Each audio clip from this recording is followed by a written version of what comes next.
अस्सलाम वालेकुम viewers, welcome back. Microsoft Excel 2010 working with chart lecture number 19 है। इसमें हम चार्ट के ऊपर काम करना सीखेंगे। हमेशा की तरह स्क्रीन के ऊपर आपको फेसबुक, गूगल, ट्विटर, यूट्यूब सबके लिंक नज़र आ रहे होंगे। आप किसी पे भी हमें फॉलो कर सकते हैं। ठीक है, अब हम चलते हैं अपने लेक्चर की तरफ। ठीक हो गया। यहाँ से मैं इसको क्लोज़ करता हूँ। ये ऑलरेडी मैंने एक डेटा पहले से जनरेट करके रखा हुआ है, जिसमें मेरे पास ये है SS, GC, KC, PTCL। ये मैंने ईयर लिखे हैं और ये मैंने उनका बिज़नेस लिखा है कि किसने कितना बिज़नेस किया है। ठीक है, अब सबसे पहले बात करते हैं कि हम चार्ट बनाते क्यों हैं या चार्ट की ज़रूरत हमें क्यों पड़ती है। ये मेरे पास टेबल है। ठीक हो गया। अब मैं आपको कहता हूँ कि मुझे ये बताएं कि इसमें किस कंपनी ने किस शेयर में सबसे ज़्यादा बिज़नेस किया है, तो आपको ये बताने में काफ़ी वक्त लग जाएगा कि किसने कितना बिज़नेस किया, वो भी स्क्रीन पे देखते हुए।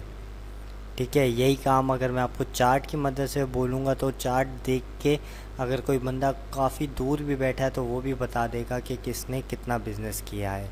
ये कंपनीज़ अक्सर यूज़ करती हैं अपने कंपटीटर में देखने के लिए, चार्ट बनाती हैं कि हम कहाँ पे हैं, हमारा कंपटीटर कहाँ पे है। ठीक हो गया। या फिर यूँ कह लें कि एक प्रोग्रेस रिपोर्ट बनाई जाती है सेल पर्सन की कि किसने ज़्यादा सेल की, किसने कम की। ठीक है, प्रॉफिट कितना हुआ में लॉस, डिफरेंट सिचुएशंस होती हैं, किसी में भी आप इसको यूज़ कर सकते हैं। ठीक हो गया। और चार्ट बनाने का तरीका क्या है कि सबसे पहले आपका कर्सर डेटा में कहीं पे भी मौजूद होना चाहिए। ठीक हो गया। उसके बाद आप आते हैं इंसर्ट के ऊपर और यहाँ पे डिफरेंट टाइप्स के क्या हैं आपके पास चार्ट्स हैं। तो एक सबसे कॉमन जो है वो ये कॉलम वाला चार्ट है। तो इसमें हम बिल्कुल एक नॉर्मल 2D कॉलम ही लेते हैं। ठीक है, मैंने यहाँ से इसको क्लिक कर दिया। तो अब देखिए इसने ऑटोमेटिक डिटेक्ट कर लिया, नाम इसने एक साइड पे दिखा दिए मुझे। यहाँ पे देखिए नीचे इसने ईयर दिखा दिए और साथ में ये इसने मुझे वैल्यूज़ दिखा दी। ठीक है, ये जो अमाउंट है कि इसने कितना बिज़नेस किया।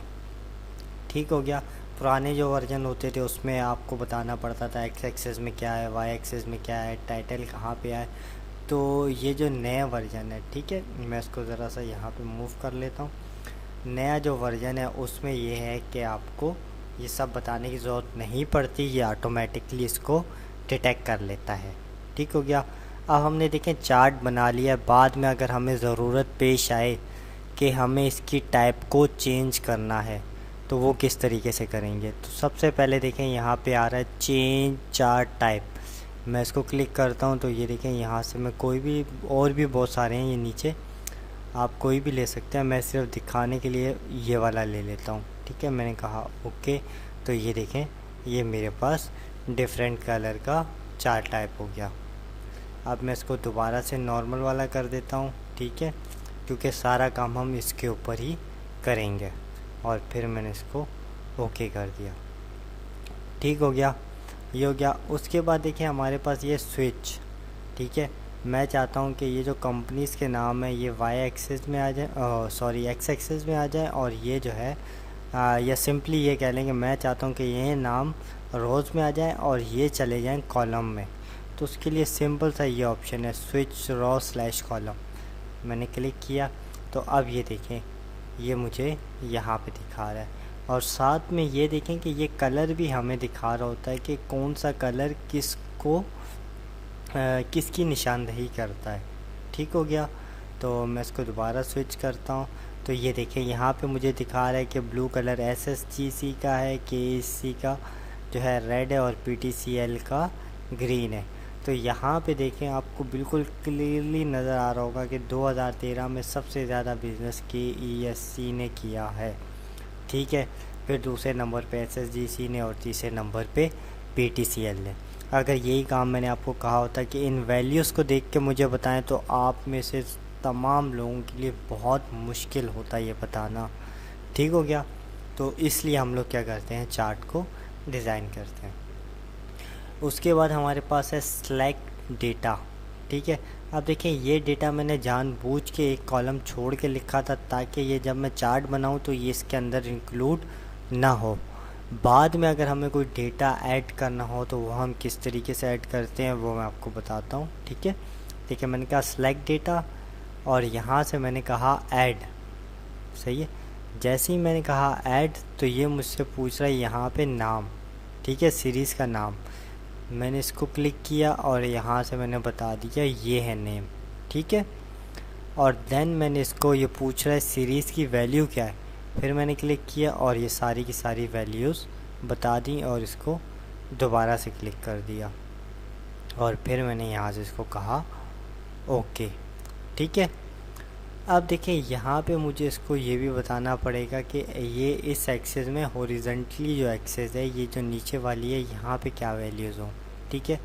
तो यहाँ से मैं इसको एडिट करता हूँ और यहाँ से मैं क्लिक करके ये रेंज सेलेक्ट कर लेता हूँ और फिर यहाँ से मैंने इसको क्लिक किया ओके और देन ओके। तो अब ये देखें यहाँ पे मुझे चौथा जो मेरी कंपनी थी या चौथा जिसको मैं ऐड करना चाह रहा था उसको मैंने यहाँ पे ऐड कर लिया है, ठीक हो गया।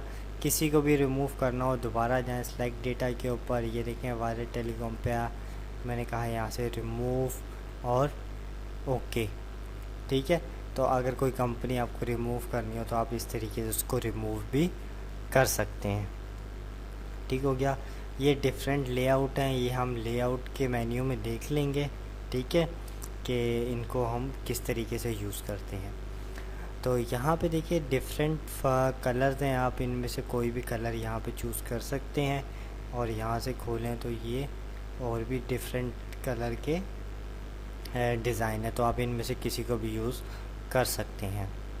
अब देखिए जब मैंने चार्ट बनाया था तो ये इसी शीट के ऊपर आया। अब मैं चाहता हूँ कि ये अलग से एक शीट पे आए या शीट 2 पे चला जाए या शीट 3 पे चला जाए, तो उसके लिए क्या करेंगे हम लोग, उसके लिए ये होता है कि ये देखिए कोने पे आ रहा है मूव चार्ट, इसको आप क्लिक करें और यहाँ से न्यू चार्ट कर लें। अगर आपको डिफरेंट शीट पे चाहिए था तो यहाँ से शीट ले लेते और इसको आप कोई भी नाम दे दें, लाइक मैं इसको नाम दे देता हूँ चार्ट, ठीक है, और यहाँ से ओके कर देता हूँ। जैसे ही मैंने ओके किया तो देखिए डिफरेंट इसने एक अलग से शीट बनाई और सारा का सारा डेटा हमारे पास नेक्स्ट शीट के ऊपर आ गया।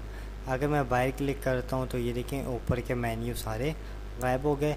फिर मैं इसको क्लिक करता हूँ तो ये देखें ये चार्ट का जो मेन्यू है ये हमें नज़र आ रहा है, ठीक हो गया। तो अब बात करते हैं हम लेआउट की। लेआउट पे आता हूँ मैं। लेआउट पे सबसे पहले अगर आपने चार्ट का कोई टाइटल देना है तो ये देखें चार्ट टाइटल आप दे दें, ठीक है। ये ओवरले पे है, अगर आप चाहते हैं कि अबव हो तो फिर ये अबव पे, और यहाँ से मैंने इसको डिलीट किया और यहाँ से मैं इसको बता देता हूँ फाइनेंशियल रिपोर्ट, ठीक है। आप इसको कोई भी नाम दे सकते हैं। अगर आपको इसको हटाना है, ठीक है, तो यहीं पे जाएंगे और यहाँ से इसको नन कर देंगे। एक्सेस टाइटल, ठीक है, एक्सेस टाइटल इस वक्त आ रहे हैं नन। मैंने कहा टाइटल बिलो, ये हॉरिजॉन्टल टाइटल, ये जो नीचे का टाइटल है इसमें आपने कोई टाइटल देना है, या यहाँ पे आ रहा है वर्टिकल टाइटल, यहाँ पे आपने कोई टाइटल देना है तो वो बता दें। मैं आपको एक का बता देता हूँ, दूसरा आप खुद चेक कर लीजिएगा। मैं कहा टाइटल बिलो एक्सेस, तो ये देखें यहाँ पे आ रहा है एक्सेस टाइटल। सेम उसी तरीके से जैसे मैंने ये नाम चेंज किया, इसका भी नाम यहाँ से चेंज कर सकते हैं। और अगर हटाना है तो यहाँ से इसको नन कर देंगे, ठीक हो गया। लेजेंड, लेजेंड क्या है, ये जो आपको नाम नज़र आ रहे हैं, ठीक है, ये कहाँ पे आए, ये आप इसको टॉप पे भी ला सकते हैं और डिफरेंट भी हैं, आप यहाँ से चेक कर लें, सही है। लेफ़्ट, बॉटम, राइट, फिर लेफ़्ट, सही है। ओवरले का ये है कि इसके ऊपर आ जाएगा, ठीक है। ये आप 1 बाय 1 सारे चेक कर लीजिएगा। डेटा लेबल, डेटा लेबल क्या है कि इनकी वैल्यूज़ जो हैं, ठीक है, वो आपको शो हो रही होंगी इनके ऊपर कि किसने कितना बिज़नेस किया। लाइक मैं इसको कहता हूँ सेंटर, सबके सेंटर में उनकी वैल्यू नज़र आ रही हो, ये देखें सबकी वैल्यू मुझे नज़र आ रही है। और अगर ये देखें, मैं दोबारा आता हूँ, मैं इसको कहता हूँ इनसाइड एंड। तो ये देखें इनसाइड एंड, ये इस वक्त तो काफ़ी कॉम्प्लिकेटेड नज़र आ रहा है, लेकिन सम टाइम हमें इसकी भी ज़रूरत पड़ती है। जैसे देखिए 2012 में ये देखें, ये बिल्कुल हमें अलग अलग नज़र आ रहा है, सही है। तो हमें अक्सर इसकी भी ज़रूरत पड़ती रहती है कि इनकी वैल्यूज़ भी हमें नज़र आए। तो फ़िलहाल मैं इसको यहाँ से नन करता हूँ। डेटा टेबल, अगर आप चाहते हैं कि कोई टेबल आपको शो हो तो ये देखें, ये यहाँ से आप इसको टेबल भी शो कर सकते हैं। और यहाँ से मैंने कहा नन। एक्सेस, ठीक है, यहाँ पे show left to right access, सही है। और यहाँ पे आ रहा है शो एक्सेस विदाउट लेबलिंग, सही है। ये एक्सेस है विदाउट लेबल के हमें शो हो। ये भी आप 1 बाय 1 इसको खुद ही चेक कर लीजिएगा। अगर फिर भी समझ ना आए तो मुझसे कांटेक्ट कर लीजिएगा। ग्रिड लाइन यही है, ये जो आपको लाइंस नज़र आ रही हैं, ठीक है। ये लाइंस हो नहीं हो, मैं एक हटा के दिखा देता हूँ। ये देखें नन। और फिर अगर आपको ये चाहिए हो तो दोबारा इसको क्लिक कर लें, ठीक है। तो ये ग्रिड लाइन का ऑप्शन है, ठीक हो गया। चार्ट में हमारे पास फ़िलहाल इतना ही है, ठीक है। नेक्स्ट क्लास में हम लोग क्या करेंगे, पाइवेट टेबल और फिर उसके बाद पाइवेट चार्ट जो है उसको देखेंगे, सही है। देन हम माइक्रोसॉफ्ट एक्सेल को क्या करेंगे, एंड करेंगे। उसके बाद जब मैं माइक्रोसॉफ्ट पावर पॉइंट पढ़ा रहूँगा उस वक्त मैं क्या करूँगा, माइक्रोसॉफ्ट ऑफिस 2013, सही है, 2013 वो इंस्टॉल कर लूँगा। और उसके ऊपर फिर हम पाइवेट टेबल को जो है एडवांस लेवल के ऊपर हम पूरा पढ़ेंगे, सही है। तो नेक्स्ट क्लास जो होगी हमारी 1 से 2 क्लासें होंगी जिसमें हम पाइवेट टेबल पढ़ेंगे और पाइवेट चार्ट पढ़ेंगे। उसके बाद हमारा एक्सेल एंड हो जाएगा। फिर हम स्टार्ट करेंगे माइक्रोसॉफ्ट पावर पॉइंट को। देन फिर हम लोग क्या करेंगे, साथ ही साथ ऑफिस 2013 का जो एक्सेल है उसमें पाइवेट टेबल के जो फीचर्स हैं वो सारे के सारे हम पढ़ेंगे और उसमें हम एडवांस लेवल पे पढ़ेंगे। तो दुआओं में याद रखिएगा। अल्लाह हाफिज़।